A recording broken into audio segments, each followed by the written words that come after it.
अस्सलाम वालेकुम। तकलीफ़ें, परेशानियों और आजमाइश पर सब्र कैसे करें।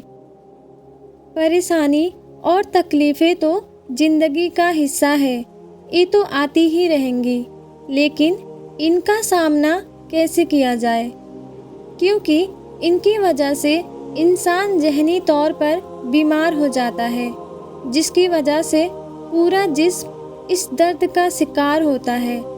और कभी इंसान बीमार हो जाता है, कभी चिड़चिड़ा हो जाता है, कोई तो इतना ज़्यादा दर्द और तकलीफ़ में खुद को खो देता है कि माज अल्लाह सुम्मा माज अल्लाह वो खुदकुशी जैसा गुनाह कर बैठता है। जब अल्लाह करीम ने फरमा दिया कि हम आजमाएंगे, फिर वो कुछ भी हो सकता है। कहीं फ्यूचर की टेंशन, कहीं औलाद का गम, कहीं रिस्क की फ़िक्र, कहीं किसी चीज़ का डर। अलग अलग तरीके से मोमीन को आजमाया जाएगा।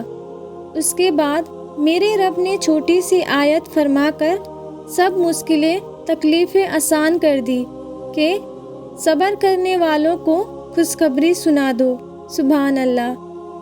मतलब तकलीफ़ें, परेशानियां तो आएंगी, लेकिन जिसने इस पर सब्र कर लिया तो आखिर में उसे खुश कर दिया जाएगा।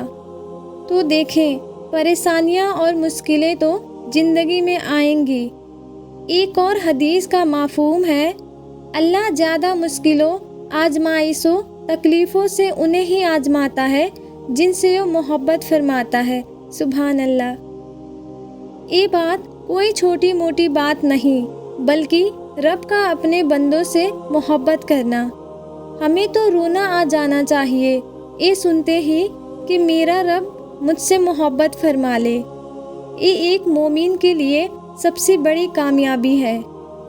याद रहे, अल्लाह ताला ने सबसे ज़्यादा आजमाइशों में अपने नबी अलैहिस्सलाम को किया।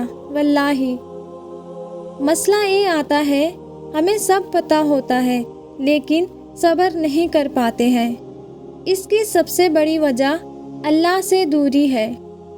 और मैं तो ये भी कहूँगी, सोशल मीडिया पर जो शेरों और शायरी वाली वीडियोज़ आती है, बहुत बेचारी सी लाइन वाली, जिसमें माज अल्लाह आपको सही बताया जा रहा है और अल्लाह की कुदरत को, उसके फ़ैसलों को गलत। अल्लाह अकबर। ये सारी चीज़ें अल्लाह से दूर करती है। ये जहर की तरह होती है, थोड़ी थोड़ी करके इंसान के ईमान को खोखला कर देता है और इंसान को इसका पता भी नहीं चलता। और आप जिस तरीके की वीडियो देखने में इंटरेस्ट लेंगे, इंस्टाग्राम या सोशल प्लेटफॉर्म है, वो आपको वैसे ही टाइप की बेशुमार वीडियो शो करेगा और आप एक एक करके देखते ही जाओगे और खोते ही जाओगे और मजीद अपने आप को ओवर थिंकिंग का, डिप्रेशन का मरीज बना लोगे। जब कभी परेशानी आए या ना आए, खुद को अल्लाह ताला से कनेक्टेड रखा करो।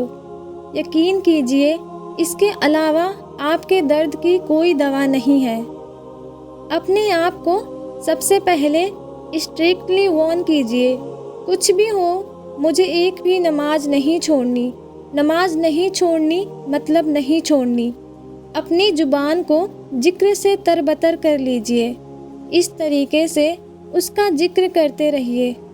जिक्र के लिए ज़रूरी नहीं नमाज के बाद ही कुछ पढ़ा जाए या वुजू करके एक साइड बैठकर सब कुछ काम छोड़कर फिर किया जाए। नहीं, ऐसा बिल्कुल नहीं है। आप चलते फिरते, उठते बैठते, सोते सोते, जब आँख खुले, जब खामोश बैठे हों, तब बस जिक्र करते रहिए। ये आपकी रूह को, आपके दिल को, आपके किरदार को बहुत खूबसूरत बनाएगा, जिससे आपको अपने रब की सच्ची मोहब्बत और रूह को सुकून हासिल होगा।